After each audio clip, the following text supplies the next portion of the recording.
Hi friends, ಎಲ್ರಿಗೂ ನಮಸ್ತೆ. Welcome back to Deepika lifestyle and blogs. ಎಲ್ಲರೂ ಹೇಗಿದ್ದೀರಾ? ನಾನು ಚೆನ್ನಾಗಿದ್ದೀನಿ. ಐ ಹೋಪ್ ನೀವೆಲ್ಲರೂ ಚೆನ್ನಾಗಿದ್ದೀರಾ ಅಂತ ಅಂದ್ಕೊಂಡಿದ್ದೀನಿ. ಪ್ಲೀಸ್ ಫ್ರೆಂಡ್ಸ್, ಈ ವಿಡಿಯೋನ ಫಸ್ಟಿಂದ ಕೊನೆವರೆಗೂ ಸ್ಕಿಪ್ ಮಾಡದೆ ನೋಡಿ. ನಿಮ್ಗೆ ಇಷ್ಟ ಆದರೆ ಲೈಕ್ ಮಾಡಿ, ಶೇರ್ ಮಾಡಿ. ಮತ್ತು ಹೊಸದಾಗಿ ನೋಡ್ತಾ ಇರೋರು ಫಸ್ಟು ನನ್ನ ಚಾನಲ್ಗೆ ಸಬ್ಸ್ಕ್ರೈಬ್ ಮಾಡ್ಕೊಳ್ಳಿ. ಪಕ್ಕದಲ್ಲಿರೋ ಬೆಲ್ ಐಕನ್ ಪ್ರೆಸ್ ಮಾಡಿ. ನಾನು ಹಾಕೋ ಪ್ರತಿಯೊಂದು ವಿಡಿಯೋ ನಿಮಗೆ ನೋಟಿಫಿಕೇಷನ್ಗೆ ಬರುತ್ತೆ ಸ್ನೇಹಿತರೆ. ನಿಮಗೆ ವಿಡಿಯೋ ಇಷ್ಟ ಆಗಿದೆ ಅಂದರೆ ಓಂ ಶನೇಶ್ವರಾಯ ನಮಃ ಅಥವಾ ಓಂ ಆಂಜನೇಯಾಯ ನಮಃ ಅಂತ ಒಂದು ಕಮೆಂಟ್ ಮಾಡೋದನ್ನು ಖಂಡಿತ ಮರಿಬೇಡಿ ಸ್ನೇಹಿತರೆ.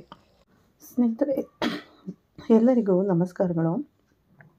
ಈ ಸೃಷ್ಟಿಯಲ್ಲಿ ಎಲ್ಲವೂ ಒಂದು ಲಯ ಮತ್ತು ಯೋಜನೆಯ ಪ್ರಕಾರ ನಡೆಯುತ್ತದೆ. ನಮ್ಮ ಜೀವನದಲ್ಲಿ ನಡೆಯುವ ಪ್ರತಿಯೊಂದು ಘಟನೆಯ ಹಿಂದೆಯೂ ಒಂದು ರಹಸ್ಯ, ಒಂದು ದೈವಿಕ ಇಚ್ಛೆ ಇರುತ್ತದೆ. ಗ್ರಹಗಳು ಮತ್ತು ನಕ್ಷತ್ರಗಳು ಆಕಾಶದಲ್ಲಿ ಹೊಳೆಯುವ ಚುಕ್ಕೆಗಳಲ್ಲ, ಅವು ನಮ್ಮ ಹಣೆಬರಹವನ್ನು ನಿರ್ಧರಿಸುವ ಅದೃಶ್ಯ ಶಕ್ತಿಗಳಾಗಿವೆ. ಈ ದೈವಿಕ ರಹಸ್ಯವನ್ನು ಅರ್ಥ ಮಾಡಿಕೊಳ್ಳುವ ಕುಂಭರಾಶಿಯವರಿಗೆ ಜೀವನವು ಒಂದು ಪವಾಡವಾಗಲಿದೆ. ಅರ್ಥ ಮಾಡಿಕೊಳ್ಳಲು ಸಾಧ್ಯವಾಗದವರಿಗೆ ಇದು ಗೊಂದಲ. ವಿಶೇಷವಾಗಿ ಕುಂಭರಾಶಿಯ ಚಿಹ್ನೆಯಲ್ಲಿ ಜನಿಸಿದ ನಿಮ್ಮಲ್ಲಿ ನಿಮ್ಮ ಜೀವನದಲ್ಲಿ ಅಭೂತಪೂರ್ವ ಮತ್ತು ಅನಿರೀಕ್ಷಿತ ಪವಾಡ ಸಂಭವಿಸುವ ಸಮಯ ಬಂದಿದೆ. ಇಂದು ನಾವು ಆ ದೈವಿಕ ರಹಸ್ಯದಲ್ಲಿ ಒಂದು ಪ್ರಮುಖ ಅಧ್ಯಾಯವನ್ನು ತೆರೆಯಲಿದ್ದೇವೆ ಸ್ನೇಹಿತರೆ. ಇದು ಜ್ಯೋತಿಷ್ಯ ಹೇಳುವುದಲ್ಲ, ಇದು ಕಾಲಚಕ್ರದಲ್ಲಿ ಕುಂಭರಾಶಿಗಾಗಿ ವಿಶೇಷವಾಗಿ ಬರೆಯಲಾದ ಸುವರ್ಣ ಅಧ್ಯಾಯ. ಕೆಲವು ಕ್ಷಣಗಳು ನಿಮ್ಮ ಜೀವನವನ್ನು ಶಾಶ್ವತವಾಗಿ ಬದಲಾಯಿಸಲಿವೆ. ನಿಮ್ಮ ಅಸ್ತಿತ್ವವನ್ನು ಪುನರ್ನಿರ್ಮಿಸುವ ಅದ್ಭುತ ಗಂಟೆಗಳು ಸಮೀಪಿಸುತ್ತಿವೆ. ಅದಕ್ಕಾಗಿಯೇ ಈ ಮಾತುಗಳನ್ನು ಬಹಳ ಎಚ್ಚರಿಕೆಯಿಂದ ಆಲಿಸಿ ಸ್ನೇಹಿತರೆ. ನೀವು ಏಳಲಾಗದ ದುಃಖದ ಸಾಗರದಲ್ಲಿ ಮುಳುಗುತ್ತಿರುವಾಗ ಎಲ್ಲಿಂದಲೋ ಒಂದು ಸಣ್ಣ ಬೆಳಕಿನ ಕಿರಣ ಕಾಣಿಸಿಕೊಳ್ಳುತ್ತದೆ. ಆ ಕ್ಷಣದಲ್ಲಿ ಮನಸ್ಸು ಇದ್ದಕ್ಕಿದ್ದಂತೆ ಶಾಂತ ಮತ್ತು ನಿಶ್ಚಲವಾಗುತ್ತದೆ. ಇದು ಏನು? ಈ ಭಾವನೆ ಎಲ್ಲಿದೆ? ಈ ತಣ್ಣನೆಯ ಸ್ಪರ್ಶ ಯಾರದು? ನಿಮ್ಮ ಕಣ್ಣೀರನ್ನು ಒರೆಸುತ್ತಿರುವ ಈ ಅದೃಶ್ಯ ಕೈ ಯಾರದು? ನಿಮ್ಮಲ್ಲಿ ಹಲವು ಪ್ರಶ್ನೆಗಳು ಉದ್ಭವಿಸುತ್ತವೆ. ಈ ಎಲ್ಲ ಪ್ರಶ್ನೆಗಳಿಗೆ ಉತ್ತರಗಳನ್ನು ಕಂಡುಕೊಳ್ಳುವ ಸಮಯ ಇದು. ನೀವು ಆ ದೈವಿಕ ಶಕ್ತಿಯನ್ನು ನೇರವಾಗಿ ಅನುಭವಿಸುವ ಸಮಯ ಬಂದಿದೆ. ನೀವು ಕುಂಭರಾಶಿಯವರಾಗಿದ್ದರೆ ಈ ಸಮಯವನ್ನು ಸಾಮಾನ್ಯ ಸಮಯವೆಂದು ಪರಿಗಣಿಸದೆ ಅಮೂಲ್ಯವಾದ ದೈವಿಕ ಆಹ್ವಾನವೆಂದು ಪರಿಗಣಿಸಿ. ನೀವು ನೋಡಲಾಗದ ದೈವಿಕ ಶಕ್ತಿಯು ನಿಮ್ಮೊಂದಿಗಿದೆ. ಅದು ನಿಮ್ಮ ಹಿಂದೆ ನಡೆಯುತ್ತಿದೆ. ನೀವು ಕರೆಯದಿದ್ದರೂ ಆ ದೈವಿಕ ಶಕ್ತಿಯು ನಿಮ್ಮ ಬಾಗಿಲನ್ನು ತಟ್ಟಲಿದೆ ಸ್ನೇಹಿತರೆ. ನೀವು ಕೇಳದಿದ್ದರೂ ಅದು ನಿಮಗೆ ಆಶೀರ್ವಾದಗಳನ್ನು ನೀಡುತ್ತದೆ. ಇದಕ್ಕೆ ಮುಖ್ಯ ಕಾರಣವೆಂದರೆ ನೀವು ಹಿಂದಿನ ಜನ್ಮದಲ್ಲಿ ಮಾಡಿದ ಪುಣ್ಯ. ಈ ಜನ್ಮದಲ್ಲಿ ನೀವು ತಿಳಿಯದೆ ಮಾಡಿದ ನಿಸ್ವಾರ್ಥ ಸೇವೆ ಇರುತ್ತಲ್ಲ, ನೀವು ಹೇಳಿದಂತೆ ಅದು ನಿಮ್ಮನ್ನು ರಕ್ಷಿಸಲು ಬರುತ್ತಿದೆ. ಈ ಎಲ್ಲ ಸತ್ಯದ ಮಾತುಗಳು ಒಟ್ಟಾಗಿ ದೈವಿಕ ಗುರಾಣಿಯಾಗುತ್ತದೆ. ಅದಕ್ಕಾಗಿಯೇ ನೀವು ಇತ್ತೀಚೆಗೆ ಅನುಭವಿಸುತ್ತಿರುವ ಅಸಾಧಾರಣ ಘಟನೆಗಳು ಕಾಕತಾಳೀಯವೆಂದು ತೋರುವ ಎಲ್ಲ ಅದೃಷ್ಟಗಳು ದೇವರ ಚಿಹ್ನೆಗಳಾಗಿ ಮಾರ್ಪಟ್ಟಿವೆ. ಈ ಮಾತುಗಳನ್ನು ಕೇಳುವಾಗ ನಿಮ್ಮ ಅಂತರಂಗದಲ್ಲಿ ಒಂದು ಅನಿರ್ವಚನೀಯ ಶಕ್ತಿ ಜಾಗೃತಗೊಳ್ಳುವುದನ್ನು ನೀವು ಅನುಭವಿಸಬಹುದು. ನಿಮ್ಮ ಕೂದಲು ಉದುರಿ ನಿಲ್ಲಬಹುದು. ನಿಮಗೆ ತಿಳಿಯದೆ ನಿಮ್ಮ ಕಣ್ಣುಗಳಲ್ಲಿ ಆನಂದದ ಕಣ್ಣೀರು ಉಕ್ಕಿ ಬರಬಹುದು. ಏಕೆಂದರೆ ಇದು ಯಾರೋ ಹೇಳಿದ ಕಥೆಯಲ್ಲ, ಇದು ನಿಮ್ಮ ಜೀವನದಲ್ಲಿ ಸಂಭವಿಸಲಿರುವ ಪವಾಡ. ಆ ತಾಯಿ ಯಾರು? ಅವಳು ಏಕೆ ಬರುತ್ತಿದ್ದಾಳೆ? ಎಲ್ಲ ಶತಕೋಟಿ ಜನರಲ್ಲಿ ಅವಳು ನಿಮ್ಮ ಮನೆಗೆ ಏಕೆ ಬರುತ್ತಿದ್ದಾಳೆ? ನಾವು ಈಗ ಕಲಿಯಲಿರುವ ದೈವಿಕ ದೇವತೆಯ ರಹಸ್ಯ ಇದು. ಅದಕ್ಕಾಗಿಯೇ ದಯವಿಟ್ಟು ನಿಮ್ಮ ಎಲ್ಲ ಕೆಲಸಗಳನ್ನು ಒಂದು ಕ್ಷಣ ಬದಿಗಿಟ್ಟು ಯಾವುದೇ ತೊಂದರೆಗಳಿಲ್ಲದೆ ಏಕಾಂತ ಸ್ಥಳದಲ್ಲಿ ಶಾಂತಿಯುತವಾಗಿ ಕುಳಿತುಕೊಳ್ಳಿ. ನಾವು ಹೇಳಲಿರುವ ಈ ಮಾತುಗಳನ್ನು ಆಲಿಸಿ. ನಿಮ್ಮ ಕಿವಿಗಳಿಂದ ಮಾತ್ರವಲ್ಲ, ಮತ್ತು ನಿಮ್ಮ ಮನಸ್ಸು ಮತ್ತು ಆತ್ಮದ ಆಳಕ್ಕೆ ಇಳಿಯುವಂತೆಯೂ ಸಹ. ಏಕೆಂದರೆ ಅಂತಹ ಅದೃಶ್ಯ ಮತ್ತು ಅಂತಹ ದೈವಿಕ ಸಂದೇಹವು ಮತ್ತೆ ಮತ್ತೆ ಬರುವುದಿಲ್ಲ. ಈ ಅವಕಾಶವನ್ನು ಬಳಸಿಕೊಳ್ಳಿ. ನಿಮ್ಮ ಜೀವನವನ್ನು ನೀವೇ ಬದಲಾಯಿಸಿ. ಅದರಿಂದ ಕೊನೆಯ ಅಕ್ಷರದವರೆಗೆ ಪೂರ್ಣ ಏಕಾಗ್ರತೆಯಿಂದ ಈ ಅತ್ಯಮೂಲ್ಯವಾದ ಮಾಹಿತಿಯನ್ನು ಕೇಳಲು ನಾನು ನಿಮ್ಮನ್ನು ಪೂರ್ವಕವಾಗಿ ವಿನಂತಿಸುತ್ತೇನೆ. ಆಗ ಮಾತ್ರ ನಾವು ನಿಮಗೆ ಏನು ಹೇಳಲು ಬಯಸುತ್ತೇವೆ ಮತ್ತು ನಿಮ್ಮ ಜೀವನದಲ್ಲಿ ಯಾವ ಅದ್ಭುತ ಬದಲಾವಣೆ ಸಂಭವಿಸಲಿದೆ ಎಂಬುದನ್ನು ನೀವು ಸಂಪೂರ್ಣವಾಗಿ ಅರ್ಥ ಮಾಡಿಕೊಳ್ಳುವಿರಿ. ಅಲ್ಲದೆ ಈ ಮಾಹಿತಿಯು ನಿಮಗೆ ಉಪಯುಕ್ತವೆಂದು ಕಂಡುಬಂದರೆ ಮತ್ತು ನಿಮ್ಮ ಆಂತರಿಕ ಆತ್ಮವು ನಿಮ್ಮ ಜೀವನಕ್ಕೆ ಒಳ್ಳೆಯದು ಎಂದು ಹೇಳಿದರೆ ದಯವಿಟ್ಟು ನಮ್ಮ ಚಾನಲನ್ನು ಲೈಕ್ ಮಾಡಿ ಮತ್ತು ಸಬ್ಸ್ಕ್ರೈಬ್ ಮಾಡೋದನ್ನು ಈ ಕೂಡಲೇ ಮರಿಬೇಡಿ. ಮತ್ತು ನಮ್ಮ ಚಾನಲನ್ನು ಪ್ರೋತ್ಸಾಹಿಸಿ. ಇದು ನಮಗೆ ಹೆಚ್ಚಿನ ಶಕ್ತಿಯನ್ನು ನೀಡುತ್ತದೆ. ನಿಮ್ಮಂತಹ ಜನರಿಗೆ ಹೆಚ್ಚಿನ ಒಳ್ಳೆಯದನ್ನು ತರಲು ಇದು ನಮಗೆ ಸ್ಫೂರ್ತಿ ನೀಡುತ್ತದೆ. ಅಲ್ಲದೆ ಭಕ್ತಿ ಮತ್ತು ಪೂರ್ಣ ನಂಬಿಕೆಯಿಂದ ಜೈ ದುರ್ಗಾ ಮಾತಾಯೆ ಎಂದು ಕಮೆಂಟ್ ಮಾಡಿ, ಅಥವಾ ಜೈ ಶನಿದೇವ, ಜೈ ಆಂಜನೇಯ ಅಂತ ಕಮೆಂಟ್ ಮಾಡಿ. ಈ ತಾಯಿಯ ದುರ್ಗಾಮಾತೆ ಹೆಸರನ್ನು ಜಪಿಸುವುದು ಒಂದು ಪುಣ್ಯ ಬರುವುದು ಒಂದು ಯಜ್ಞದಂತೆ. ಮತ್ತು ಇಲ್ಲಿಯವರೆಗೆ ಅವಮಾನಗಳು ಮತ್ತು ನಿಂದನೆಗಳಲ್ಲಿ ಹಲವು ಎದುರಿಸಲ್ಪಟ್ಟಿವೆ. ಅಂದರೆ ಕುಂಭರಾಶಿಯವರು ಬಹಳಷ್ಟು ಆರ್ಥಿಕ ನಷ್ಟಗಳನ್ನು ಅನುಭವಿಸಿದ್ದಾರೆ. ಜ್ಯೋತಿಷ್ಯದ ಪ್ರಕಾರ ನಾವು 12 ರಾಶಿ ಚಕ್ರ ಚಿಹ್ನೆಗಳನ್ನು ನೋಡಿದರೆ ಕಳೆದ ಕೆಲವು ವರ್ಷಗಳಲ್ಲಿ ಕುಂಭರಾಶಿಯವರು ಅತಿ ಹೆಚ್ಚು ಆರ್ಥಿಕ ನಷ್ಟವನ್ನು ಅನುಭವಿಸಿದ್ದಾರೆ ಅಂತಾನೆ ಹೇಳ್ಬೋದು. ಮತ್ತು ನಿಸ್ಸಂದೇಹವಾಗಿ ಹೇಳ್ಬೋದು, ನೀವು ಅನುಭವಿಸಿದಷ್ಟು ಆರ್ಥಿಕ ತೊಂದರೆಗಳನ್ನು ನೀವು ಅನುಭವಿಸಿದ್ದೀರಿ. ಯಾರು ಅಷ್ಟು ಅನುಭವಿಸಿಲ್ಲ. ಬಹುಶಃ ಬೇರೆ ಯಾವುದೇ ರಾಶಿಚಕ್ರದವರು ನೀವು ಅನುಭವಿಸಿದಷ್ಟು ಮಾನಸಿಕ ಯಾತನೆಯನ್ನು ಅನುಭವಿಸಿಲ್ಲ. ಈ ನಷ್ಟ ಮತ್ತು ಆ ಗಾಯಗಳಿಂದ ನೀವು ಇನ್ನೂ ಸಂಪೂರ್ಣವಾಗಿ ಚೇತರಿಸಿಕೊಂಡಿಲ್ಲ ಎಂದು ನಾವು ಸ್ಪಷ್ಟವಾಗಿ ನೋಡಬಹುದು. ಕೆಲವೊಮ್ಮೆ ನೀವು ಮಧ್ಯರಾತ್ರಿಯಲ್ಲಿ ಇದ್ದಕ್ಕಿದ್ದಂತೆ ಎಚ್ಚರಗೊಂಡು ನಿಮ್ಮ ಹಾಸಿಗೆಯ ಮೇಲೆ ಗಂಟೆಗಟ್ಟಲೆ ತಿರುಗಿ ಭವಿಷ್ಯ ಏನಾಗುತ್ತದೆ ಮತ್ತು ನೀವು ಈ ತೊಂದರೆಗಳಿಂದ ಯಾವಾಗ ಹೊರ ಬರುತ್ತೀರಿ ಎಂದು ಯೋಚಿಸುತ್ತಿರುತ್ತೀರಿ ಮತ್ತು ನಿಮ್ಮ ಹೃದಯ ಭಯದಿಂದ ವೇಗವಾಗಿ ಬಡಿಯುತ್ತಿರುತ್ತದೆ. ಈ ಮಾನಸಿಕ ಒತ್ತಡವು ನಿಮ್ಮ ದೈಹಿಕ ಆರೋಗ್ಯದ ಮೇಲೂ ಗಂಭೀರ ಪರಿಣಾಮ ಬೀರಿದೆ.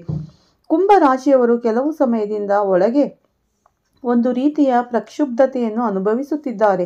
ಯಾರೊಂದಿಗೂ ಒಂದು ರೀತಿಯ ಹೊರೆಯನ್ನು ಹಂಚಿಕೊಳ್ಳಲು ಸಾಧ್ಯವಾಗದ ನೋವು ಬಹಳ ಸಮಯದಿಂದ ನಿಮ್ಮನ್ನು ಹಿಂಸಿಸುತ್ತಿದೆ ಎಂದು ನನಗೆ ತಿಳಿದಿದೆ. ನಿಮ್ಮ ಮುಖದಲ್ಲಿ ನಗು ಇದ್ದರೂ ನಿಮ್ಮ ಕಣ್ಣುಗಳಲ್ಲಿ ಅಡಗಿರುವ ಆಯಾಸವು ನಿಮ್ಮ ಮನಸ್ಸಿನಲ್ಲಿ ಕೇಳುತ್ತಿರುವ ನನಗೆ ಚಂಡಮಾರುತ ಅರ್ಥವಾಗುತ್ತದೆ. ಇದು ಏಕೆ ನಡೆಯುತ್ತಿದೆ? ನೀವು ಪ್ರತಿದಿನ ನಿಮ್ಮನ್ನು ಕೇಳಿಕೊಳ್ಳುತ್ತೀರಿ, ಇಷ್ಟು ಒಳ್ಳೆಯ ಮನಸ್ಥಿತಿಯನ್ನು ಹೊಂದಿರುವ ನಾವು ಈ ಕಷ್ಟಗಳನ್ನು ಏಕೆ ಎದುರಿಸುತ್ತಿದ್ದೇವೆ ಮತ್ತು ನಾವು ಯಾರಿಗೂ ದ್ರೋಹ ಮಾಡಲು ಸಾಧ್ಯವಾಗದಿದ್ದರೂ ಏಕೆ ನಮ್ಮನ್ನು ಇಷ್ಟೊಂದು ಮೋಸ ಮಾಡಲಾಗುತ್ತಿದೆ? ಇಂದು ನಿಮ್ಮ ಬಗ್ಗೆ, ನಿಮ್ಮ ಅದ್ಭುತ ಗುಣಗಳ ಬಗ್ಗೆ ಮತ್ತು ನೀವು ಪ್ರಸ್ತುತ ಎದುರಿಸುತ್ತಿರುವ ಈ ಕಠಿಣ ಪರೀಕ್ಷೆಗಳ ಹಿಂದಿನ ಕಾರಣಗಳ ಬಗ್ಗೆ ಮಾತನಾಡೋಣ. ಇದು ಕೇವಲ ಜಾತಕವಲ್ಲ, ಆದರೆ ನಿಮ್ಮ ಮನಸ್ಸಿನ ಮೇಲಿನ ಹೊರೆಯನ್ನು ನಿವಾರಿಸುವ ಪ್ರಯತ್ನ. ಮೊದಲು ನಿಮ್ಮ ಶ್ರೇಷ್ಠತೆಯ ಬಗ್ಗೆ ಮಾತನಾಡೋಣ. ಕುಂಭರಾಶಿಯಲ್ಲಿ ಜನಿಸುವುದು ವಿಶೇಷ ವಿಷಯ. ನಿಮ್ಮ ಆಲೋಚನಾ ವಿಧಾನವು ಯಾವಾಗಲೂ ಈ ಸಮಾಜಕ್ಕಿಂತ 10 ಹೆಜ್ಜೆ ಮುಂದಿರುತ್ತದೆ. ನೀವು ಮಾನವೀಯರು. ನೀವು ನಿಮ್ಮ ಬಗ್ಗೆಗಿಂತ ಈ ಪ್ರಪಂಚ ಮತ್ತು ಸಮಾಜದ ಬಗ್ಗೆ ಹೆಚ್ಚು ಯೋಚಿಸುತ್ತೀರಿ. ಕುಂಭ ಎಂದರೆ ಒಂದು ಪಾತ್ರೆ. ಪ್ರಪಂಚದ ಕಲ್ಯಾಣಕ್ಕಾಗಿ ಅದರಿಂದ ನೀರನ್ನು ಸುರಿಯುವ ವ್ಯಕ್ತಿ. ನಿಮ್ಮ ರಾಶಿಚಕ್ರ ಚಿಹ್ನೆಯ ಸಂಕೇತ ಅಂದರೆ ನಿಮ್ಮಲ್ಲಿ 10 ಜನರ ಜ್ಞಾನ, ಶಕ್ತಿ ಮತ್ತು ಸಂಪತ್ತು ಇದೆ ಎಂದರ್ಥ. ಒಳ್ಳೆಯದಕ್ಕಾಗಿ ಹಂಚಿಕೊಳ್ಳುವ ಬಯಕೆ ನಿಮ್ಮಲ್ಲಿ ಸಹಜ. ಜಾತಿ, ಧರ್ಮ, ಪ್ರದೇಶದಂತಹ ಸಂಕುಚಿತ ವಿಚಾರಗಳು ನಿಮ್ಮಲ್ಲಿಲ್ಲ. ಎಲ್ಲ ಮಾನವರು ಸಮಾನರು ಎಂದು ನೀವು ಬಲವಾಗಿ ನಂಬುತ್ತೀರಿ. ಅದಕ್ಕಾಗಿಯೇ ನೀವು ನಿಮ್ಮ ಸ್ನೇಹಿತರ ಪಟ್ಟಿಯನ್ನು ನೋಡಿದರೆ ಅದರಲ್ಲಿ ನೀವು ಎಲ್ಲ ರೀತಿಯ ಜನರನ್ನು ಕಾಣುತ್ತೀರಿ. ಸ್ನೇಹಕ್ಕೆ ನೀವು ನೀಡುವ ಮೌಲ್ಯ ಅಷ್ಟಿಷ್ಟಲ್ಲ. ನೀವು ನಿಮ್ಮ ಸ್ನೇಹಿತರನ್ನು ನಿಮ್ಮ ಜೀವಕ್ಕಿಂತ ಹೆಚ್ಚಾಗಿ ನಂಬುತ್ತೀರಿ. ನೀವು ಅವರಿಗಾಗಿ ಯಾವುದೇ ತ್ಯಾಗ ಮಾಡಲು ಸಿದ್ಧರಿದ್ದೀರಿ. ನೀವು ತುಂಬ ಬುದ್ಧಿವಂತರು ಮತ್ತು ನಿಮ್ಮ ಮನಸ್ಸು ಕಂಪ್ಯೂಟರ್ನಂತೆ ಕೆಲಸ ಮಾಡುತ್ತದೆ. ನೀವು ಎಲ್ಲದರ ಬಗ್ಗೆ ತಾರ್ಕಿಕವಾಗಿ ಮತ್ತು ವೈಜ್ಞಾನಿಕವಾಗಿ ಯೋಚಿಸುತ್ತೀರಿ. ನೀವು ಹಳೆಯ ಕಾಲದ ಮೂಢನಂಬಿಕೆಗಳು ಮತ್ತು ಅರ್ಥಹೀನ ಪದ್ಧತಿಗಳನ್ನು ಸ್ವೀಕರಿಸುವುದಿಲ್ಲ. ಅದಕ್ಕಾಗಿಯೇ ಅನೇಕ ಜನರು ನಿಮ್ಮನ್ನು ದಂಗೆಕೋರ ಮತ್ತು ಅವಿಧೇಯ ಎಂದು ಹಣೆಪಟ್ಟಿ ಕಟ್ಟುತ್ತಾರೆ. ಆದರೆ ವಾಸ್ತವದಲ್ಲಿ ನೀವು ಬದಲಾವಣೆಯನ್ನು ಬಯಸುವ ಪ್ರಗತಿಪರರು. ನಿಮ್ಮ ಆಲೋಚನೆಗಳು ತುಂಬ ಆಧುನಿಕವಾಗಿವೆ. ನೀವು ಯಾರಿಗೂ ತಲೆಬಾಗುವುದಿಲ್ಲ. ನಿಮ್ಮ ಸ್ವಾಭಿಮಾನದ ಯಾವುದೇ ಉಲ್ಲಂಘನೆಯನ್ನು ನೀವು ಸಹಿಸುವುದಿಲ್ಲ. ನೀವು ಸ್ವತಂತ್ರವಾಗಿ ಬದುಕಲು ಬಯಸುತ್ತೀರಿ. ನೀವು ಯಾರೊಂದಿಗಾದರೂ ಕೆಲಸ ಮಾಡುವುದಕ್ಕಿಂತ ಸ್ವತಂತ್ರವಾಗಿ ಸ್ವಂತವಾಗಿ ಏನಾದರೂ ಸಾಧಿಸುವ ದೃಢ ಸಂಕಲ್ಪವನ್ನು ಹೊಂದಿದ್ದೀರಿ. ನೀವು ತುಂಬ ಪ್ರಾಮಾಣಿಕರು. ನೀವು ಇರುವಂತೆಯೇ ಮಾತನಾಡುತ್ತೀರಿ. ಈ ಗುಣವು ನಿಮ್ಮನ್ನು ಹೆಚ್ಚಾಗಿ ತೊಂದರೆಗೆ ಸಿಲುಕಿಸುತ್ತಿದೆ ಸ್ನೇಹಿತರೆ. ಏಕೆಂದರೆ ಈ ಜಗತ್ತು ಮುಖವಾಡ ಧರಿಸಿ ಮಾತನಾಡುವವರನ್ನು ಪ್ರೀತಿಸುತ್ತದೆ. ಅನೇಕ ಜನರು ನಿಮ್ಮ ಸ್ವಭಾವವನ್ನು ದುರಹಂಕಾರಿ ಎಂದು ನೋಡುತ್ತಾರೆ, ಆದರೆ ನಿಮ್ಮ ಮನಸ್ಸು ಬೆಣ್ಣೆಯಂತಿದೆ. ನೀವು ಹೊರಗೆ ಕಠಿಣವಾಗಿ ಕಾಣುತ್ತೀರಿ, ಆದರೆ ಒಳಗೆ ಬಹಳಷ್ಟು ಪ್ರೀತಿ ಮತ್ತು ಕರುಣೆಯನ್ನು ಹೊಂದಿರುತ್ತೀರಿ. ಅಂತಹ ಒಳ್ಳೆಯ ಗುಣಗಳೊಂದಿಗೆ ಕಳೆದ ಕೆಲವು ವರ್ಷಗಳಲ್ಲಿ, ವಿಶೇಷವಾಗಿ ಕಳೆದ 2 ಅಥವಾ 3 ವರ್ಷಗಳಲ್ಲಿ ನಿಮ್ಮ ಜೀವನವು ಏಕೆ ನರಕದಂತೆ ಮಾರ್ಪಟ್ಟಿದೆ? ನೀವು ತೆಗೆದುಕೊಳ್ಳುವ ಪ್ರತಿಯೊಂದು ಹೆಜ್ಜೆಯಲ್ಲೂ ನೀವು ಏಕೆ ಅಡೆತಡೆಗಳನ್ನು ಎದುರಿಸುತ್ತಿದ್ದೀರಿ? ಇದಕ್ಕೆ ಮುಖ್ಯ ಕಾರಣವೇನೆಂದರೆ ನಿಮ್ಮ ಅಧಿಪತಿ ಶನಿ ನಿಮಗೆ ದೊಡ್ಡ ಪರೀಕ್ಷೆಯನ್ನು ನೀಡುತ್ತಿದ್ದಾನೆ. ಇದು ನಮ್ಮ ಶುಭ ಶನಿ. ನಾವು ಇದನ್ನು ಅತ್ಯಂತ ಕಷ್ಟಕರವಾದ ಜನ್ಮ ಶನಿ ಎಂದು ಕರೆಯುತ್ತೇವೆ. ಶನಿ ನಿಮ್ಮ ಸ್ವಂತ ರಾಶಿ ಚಿಹ್ನೆಯಲ್ಲಿ ಅಂದರೆ ರಾಶಿ ಚಕ್ರ ಚಿಹ್ನೆಯಲ್ಲಿ ಕುಳಿತು ನಿಮ್ಮನ್ನು ಎಲ್ಲ ಕಡೆಯಿಂದ ಪರೀಕ್ಷಿಸುತ್ತಾನೆ. ಅವನು ಶತ್ರುವಲ್ಲ, ಬದಲಾಗಿ ಕಟ್ಟುನಿಟ್ಟಿನ ಗುರು. ವಜ್ರವನ್ನು ಹೊಳೆಯುವಂತೆ ಮಾಡಲು ಅದನ್ನು ಹೊಳಪು ಮಾಡಬೇಕು. ಚಿನ್ನವನ್ನು ಆಭರಣವನ್ನಾಗಿ ಮಾಡಲು ಅದನ್ನು ಬೆಂಕಿಯಲ್ಲಿ ಸುಡಬೇಕು. ಅದೇ ರೀತಿ ನಿಮ್ಮನ್ನು ಹೆಚ್ಚು ಶಕ್ತಿಶಾಲಿ ಮತ್ತು ಪ್ರಬುದ್ಧ ವ್ಯಕ್ತಿಯನ್ನಾಗಿ ಮಾಡಲು ಶನಿಯು ನಿಮಗೆ ಈ ತೊಂದರೆಗಳನ್ನು ನೀಡುತ್ತಿದ್ದಾನೆ ಅಂತ ತಿಳ್ಕೋಬೇಕಾಗುತ್ತೆ. ಸ್ನೇಹಿತರೆ, ಈ ಸಮಯದಲ್ಲಿ ನೀವು ಅನುಭವಿಸುತ್ತಿರುವ ಮಾನಸಿಕ ಯಾತನೆಗಳು ಅಷ್ಟೇ. ಒಂದು ಅಜ್ಞಾತ ಭಯ, ಆತಂಕ ಮತ್ತು ಒಂಟಿತನವು ನಿಮ್ಮನ್ನು ಹಿಂದೆಂದೂ ಇಲ್ಲದ ರೀತಿಯಲ್ಲಿ ಸುತ್ತುವರೆದಿದೆ. 10 ಜನರ ನಡುವೆಯೂ ನೀವು ಯಾರೂ ಇಲ್ಲದೆ ಅನಾಥರಂತೆ ಭಾವಿಸುತ್ತೀರಿ. ನಿಮ್ಮ ನೋವನ್ನು ಯಾರೊಂದಿಗೂ ಹಂಚಿಕೊಳ್ಳಬೇಕು ನಿಮಗೆ ತಿಳಿದಿಲ್ಲ. ಅದನ್ನು ಹಂಚಿಕೊಳ್ಳುವ ಯಾರನ್ನೂ ಅರ್ಥ ಮಾಡಿಕೊಳ್ಳದ ನಿರಾಶೆ ನಿಮ್ಮನ್ನು ಖಿನ್ನತೆಗೆ ಒಳಪಡಿಸುತ್ತದೆ. ರಾತ್ರಿಯಲ್ಲಿ ಸಾಕಷ್ಟು ನಿದ್ರೆ ಬರದಿರುವುದು, ಹಳೆಯ ವಿಷಯಗಳನ್ನು ಪದೇ ಪದೇ ನೆನಪಿಸಿಕೊಳ್ಳುವುದು ಮತ್ತು ಭವಿಷ್ಯದ ಬಗ್ಗೆ ಅನಗತ್ಯವಾಗಿ ಚಿಂತಿಸುವುದು ನಿಮ್ಮನ್ನು ದೈಹಿಕವಾಗಿ ಮತ್ತು ಮಾನಸಿಕವಾಗಿ ದಣಿದಿರುವಂತೆ ಮಾಡುತ್ತಿದೆ. ನೀವು ತೆಗೆದುಕೊಳ್ಳುವ ಪ್ರತಿಯೊಂದು ನಿರ್ಧಾರದಲ್ಲೂ ನಿಮಗೆ ವಿಶ್ವಾಸವಿಲ್ಲ. ನಾನು ಸರಿಯಾದ ಕೆಲಸವನ್ನು ಮಾಡುತ್ತಿದ್ದೇನೆ, ನನ್ನ ಜೀವನ ಎಲ್ಲಿಗೆ ಹೋಗುತ್ತಿದೆ ಎಂಬಂತಹ ಪ್ರಶ್ನೆಗಳು ಪ್ರತಿದಿನ ನನ್ನನ್ನು ಹಿಂಸಿಸುತ್ತಿದೆ. ಈ ಸಮಯದಲ್ಲಿ ನಿಮ್ಮ ಆತ್ಮವಿಶ್ವಾಸ ತೀವ್ರವಾಗಿ ಹಾನಿಗೊಳಗಾಗುತ್ತದೆ. ನೀವು ಒಂದು ಕಾಲದಲ್ಲಿ ತುಂಬ ಧೈರ್ಯಶಾಲಿಗಳಾಗಿದ್ದೀರಿ. ಈಗ ನೀವು ಸಣ್ಣ ವಿಷಯಗಳಿಗೂ ಹೆದರುತ್ತೀರಿ ಮತ್ತು ಈಗ ನೀವು ವೃತ್ತಿ ಉದ್ಯೋಗಗಳ ಬಗ್ಗೆ ಹೆದರುತ್ತೀರಿ. ವಿಷಯಕ್ಕೆ ಬಂದರೆ ನಿಮ್ಮ ಕಠಿಣ ಪರಿಶ್ರಮಕ್ಕೆ ಅರ್ಹವಾದ ಮನ್ನಣೆ ನಿಮಗೆ ಸಿಗುತ್ತಿಲ್ಲ. ನೀವು ಎಷ್ಟೇ ಕಷ್ಟಪಟ್ಟರೂ ನಿಮ್ಮ ಹೆಸರು ಬೇರೆಯವರಿಗೆ ಹೋಗುತ್ತದೆ. ನಿಮ್ಮ ಮೇಲಧಿಕಾರಿಗಳು ನಿಮ್ಮನ್ನು ಅರ್ಥ ಮಾಡಿಕೊಳ್ಳುವುದಿಲ್ಲ. ಸಹೋದ್ಯೋಗಿಗಳಿಂದ ಬರುವ ಪಿತೂರಿಗಳು ಮತ್ತು ರಾಜಕೀಯದಿಂದ ನೀವು ಬೇಸತ್ತಿದ್ದೀರಿ. ಬಡ್ಡಿ ಮತ್ತು ಸಂಬಳ ಹೆಚ್ಚಳವನ್ನು ಕೊನೆಯ ಕ್ಷಣದಲ್ಲಿ ನಿಲ್ಲಿಸುವುದನ್ನು ಅಥವಾ ಅರ್ಹತೆ ಇಲ್ಲದವರಿಗೆ ಹೋಗುವುದನ್ನು ನೋಡಿ ನೀವು ತುಂಬ ಅಸಮಾಧಾನಗೊಂಡಿದ್ದೀರಿ. ಸ್ವಂತ ವ್ಯವಹಾರಗಳನ್ನು ನಡೆಸುವವರು ಅನಿರೀಕ್ಷಿತ ನಷ್ಟ ಮತ್ತು ಅಡೆತಡೆಗಳನ್ನು ಎದುರಿಸುತ್ತಾರೆ. ನೀವು ತುಂಬ ತೊಂದರೆಗಳನ್ನು ಅನುಭವಿಸಿದ್ದೀರಿ ಸ್ನೇಹಿತರೆ. ಕುಂಭರಾಶಿಯವರು, ಅದಕ್ಕಾಗಿ ನಿಮ್ಮ ಮನೆಗೆ ಬರುತ್ತಾಳೆ ಆ ದೇವತೆ. ಕೆಲವೊಮ್ಮೆ ತಡವಾಗಿ ಬರುತ್ತಾಳೆ, ಆದರೆ ಅವಳು ಬಂದಾಗ ಅವಳು ಶೂನ್ಯತೆಯನ್ನು ಸಹ ಶ್ರೀಮಂತಗೊಳಿಸುತ್ತಾಳೆ. ಅವಳು ಬಂಡೆಗಳಿಗೂ ಜೀವ ತುಂಬುತ್ತಾಳೆ. ನೀವು ಇತ್ತೀಚೆಗೆ ಒಂದು ವಿಷಯವನ್ನು ಗಮನಿಸಿದ್ದೀರಾ? ನಿಮ್ಮ ಮನೆಯಲ್ಲಿ ಯಾವುದೇ ಕಾರಣವಿಲ್ಲದೆ ಶಾಂತಿ ಹೆಚ್ಚಾಗಿದೆ. ಅನಗತ್ಯ ಜಗಳಗಳು ಮತ್ತು ವಾದಗಳು ಕಡಿಮೆಯಾಗಿದೆ. ಮನೆಗಳಲ್ಲಿ ಹೂಗಳಲ್ಲಿ ಇಲ್ಲದಿದ್ದರೂ ಕೆಲವೊಮ್ಮೆ ಉತ್ತಮ ಪರಿಮಳ ಬರುತ್ತದೆ. ವಾಸ್ತವವಾಗಿ ಆ ದೇವತೆ ಯಾವಾಗಲೂ ಕುಂಭರಾಶಿಯವರ ಮನೆಯಲ್ಲಿ ಇರುತ್ತಾಳೆ. ಆದರೆ ನಿಮ್ಮ ಸಮಸ್ಯೆಗಳು, ಒತ್ತಡದಲ್ಲಿ ಮತ್ತು ಅವ್ಯವಸ್ಥೆಯಲ್ಲಿ ನೀವು ಅವಳ ಉಪಸ್ಥಿತಿಯನ್ನು ಗುರುತಿಸುವುದಿಲ್ಲ. ಇತ್ತೀಚೆಗೆ ನಿಮ್ಮ ಮನೆಯಲ್ಲಿ ವಿಚಿತ್ರವಾದ ಪವಿತ್ರವಾದ ಮೌನ ಆವರಿಸಿದೆಯೇ? ಇಲ್ಲದಿರುವಾಗಲೂ ತಂಪಾದ ಗಾಳಿ ನಿಮ್ಮನ್ನು ಪ್ರೀತಿಯಿಂದ ಮುಟ್ಟಿದೆಯೇ? ಯಾರು ತೆರೆಯದೆಯೇ ಬಾಗಿಲು ಮೃದುವಾಗಿ ತಟ್ಟಿದ ಸದ್ದು ಕೇಳಿ ಬಂದಿದೆಯೇ? ಅಥವಾ ಕರ್ಪೂರ ಅಥವಾ ಮಲ್ಲಿಗೆಯ ವಾಸನೆ ಎಲ್ಲಿಂದಲೂ ಬಂದಿದೆ?